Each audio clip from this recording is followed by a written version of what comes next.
Hi friends, how are you? Hope that you must be in a good health. Friends, it's me, Nana Kumari, and you are watching our YouTube channel English with Nana Balam. Please do subscribe our YouTube channel. Friends, today I am going to teach you relative pronoun. Guys, आज मैं आपको relative pronoun पढ़ाऊंगी। जैसा कि मैंने अपनी पिछली videos में pronoun की 3 काइंड्स पढ़ाई थी और आज के इस वीडियो में आपको प्रोनाउन की चौथी काइंड पढ़ाऊंगी और वो है रिलेटिव प्रोनाउन। तो आइए गाइस, सबसे पहले ये जानना हमारे लिए बहुत ही इम्पोर्टेंट है कि रिलेटिव प्रोनाउन क्या है और उसकी डेफिनेशन क्या है। तो आइए गाइस, डेफिनेशन पर चलते हैं।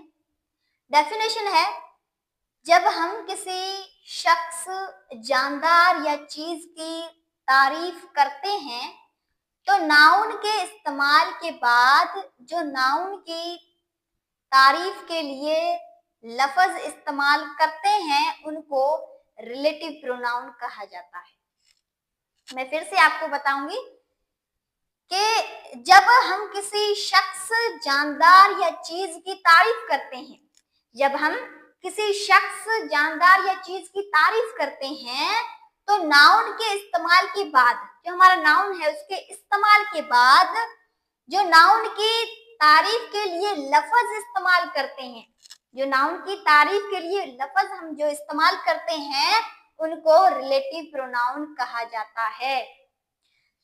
फॉर एग्जाम्पल यहाँ पे मैंने लिखा है हु। अब हु क्या है? हमारा रिलेटिव प्रोनाउन है।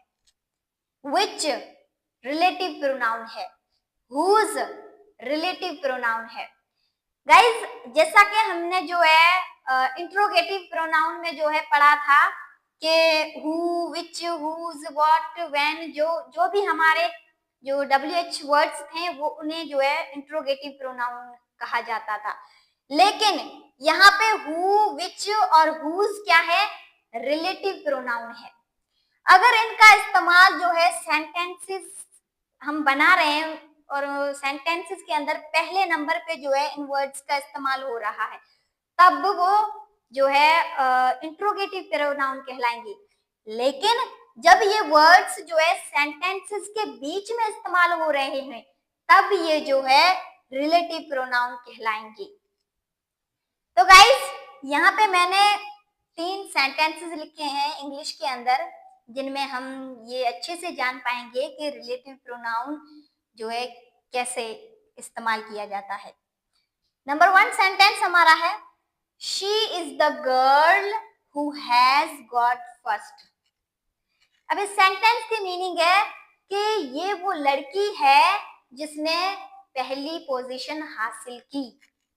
ठीक है, तो यहाँ पे वर्ड हु जो है वो बीच में इस्तेमाल हुआ है, सेंटेंस के बीच में इस्तेमाल हुआ है। तो हम इसे जो है इंट्रोगेटिव प्रोनाउन नहीं कहेंगे कि भाई ये जो है हु क्या है, इंट्रोगेटिव प्रोनाउन है। नहीं, ये रिलेटिव प्रोनाउन है, क्योंकि रिलेटिव प्रोनाउन की डेफिनेशन ही हमें यही बताती है कि जब हम किसी शख्स, जानदार या चीज की तारीफ करते हैं तो नाउन के इस्तेमाल के बाद जो नाउन की तारीफ के लिए लफ्ज इस्तेमाल करते हैं उनको ही रिलेटिव प्रोनाउन कहा जाता है। तो यहाँ पे भी हु जो है रिलेटिव प्रोनाउन है, क्योंकि ये सेंटेंस के बीच में इस्तेमाल हो रहा है, ना कि सेंटेंस के शुरुआत में। ठीक है, ये हु क्या है? रिलेटिव प्रोनाउन है।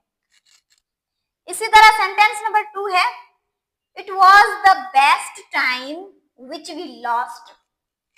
ये वो बहुत ही अच्छा वक्त था जो हमने गवा दिया। इस सेंटेंस की मीनिंग है, अब यहाँ पे वर्ड विच जो है वो बीच में इस्तेमाल हुआ है, सेंटेंस के बीच में इस्तेमाल हुआ है, इसलिए ये सेंटेंस, ये जो वर्ड हमारा है वो क्या है? रिलेटिव प्रोनाउन है। क्योंकि अगर ये वर्ड जो है यहाँ पे इस्तेमाल होता, सेंटेंस की शुरुआत में इस्तेमाल होता, तो हम कह सकते थे कि ये वर्ड जो है वो इंट्रोगेटिव प्रोनाउन है।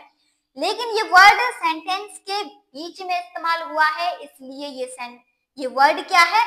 रिलेटिव प्रोनाउन है। उसके बाद आते हैं सेंटेंस नंबर 3 पे, जो है I am the girl whose brother won the race. मैं वो लड़की हूं जिसके भाई ने रेस जीता। अब यहाँ पे whose क्या है? रिलेटिव प्रोनाउन है, क्योंकि whose जो वर्ड है वो हमारा सेंटेंस के बीच में इस्तेमाल हुआ है। अगर ये whose जो है अगर सेंटेंस के स्टार्ट में शुरुआत में इस्तेमाल होता तो हम कह सकते हैं कि ये whose क्या है? ये इंट्रोगेटिव प्रोनाउन है, लेकिन ये whose जो है सेंटेंस के बीच में इस्तेमाल हुआ है, इसलिए ये जो है रिलेटिव प्रोनाउन है। तो गाइस, ये मेरी छोटी सी वीडियो थी रिगार्डिंग रिलेटिव प्रोनाउन, जो मैंने आपको बहुत ही अच्छे से समझाया है, उसकी डेफिनेशन भी बताई है, उसके सेंटेंसेस भी मैंने आपको बताए हैं। और मैं हमेशा कोशिश करती रहती हूँ कि आपको जो है चीज़ों रटाने के बजाय मैं आपको चीज़ें सिखाऊं और आपका जो सेंस है वो क्लियर करवाऊं, क्योंकि कई बार हम जो है चीज़ें रट तो लेते हैं लेकिन वो हमें मेमोराइज नहीं हो पाती, हम उन्हें याद नहीं कर पाते। और चीज़ें जो सीखी हुई हम जो चीज़ें सीखते हैं, जो हम चीज़ें जो है उनको मेमोराइज करते हैं, वो चीज़ें हमें कभी नहीं भूलती। तो मैं अक्सर कोशिश करती रहती हूँ कि अपनी हर एक वीडियो में आपको जो है अच्छे से चीज़ों को समझाऊं, अच्छे से चीज़ें आपका जो सेंस है वो क्लियर करवाऊं।